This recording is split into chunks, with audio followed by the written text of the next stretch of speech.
शीर्षक राजकुमार और अंतिम प्रकाश परी।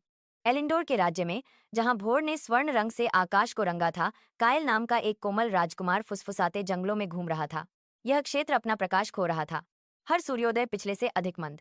बुजुर्गों ने एक भूली हुई परी लिसिरा के बारे में फुसफुसाया, जो आखिरी प्रकाश परी थी, जो जंगल के दिल में छिपी हुई थी। उसके बिना अंधकार राज करेगा। राजकुमार कायल, आशा से निर्देशित, अकेले जंगल में प्रवेश किया। उसने नदियों को पार किया जो गाती थीं, पेड़ जो प्राचीन कहानियां बड़बड़ाते थे, और फूल जो धुंधली चमकते थे, जैसे कि सूरज की रोशनी को याद कर रहे हों। 7 दिनों के बाद क्रिस्टल के एक घेरे के भीतर गहराई में, ताल वृक्षों के बीच, उसने लाइसरा को पाया, छोटी, चमकदार और हवा में मोमबत्ती की तरह मुरझाती हुई। तुम यहाँ क्यों आए हो? उसने धीरे से पूछा। एलिंडोर में प्रकाश वापस लाने के लिए, उसने उत्तर दिया, घुटने टेककर। लाइसरा ने उसके माथे को छुआ, और उसका हृदय देखा, शुद्ध, निस्वार्थ, बहादुर। लेकिन उसके पंख टूट गए थे, उसकी चमक मुरझा रही थी।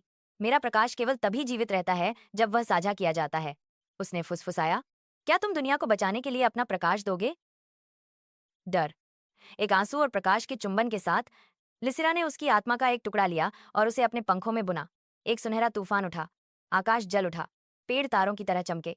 लिसिरा फिर से उठी, प्रकाश से भरी हुई, और एल गिर गया। उसकी आंखें मंद हो गईं, उसकी शक्ति चली गई। लेकिन वह रोई और गाया, उसके आंसू चमक रहे थे। तुम मुरझाओगे नहीं, उसने कहा। उसने उसकी आंखों को चूमा।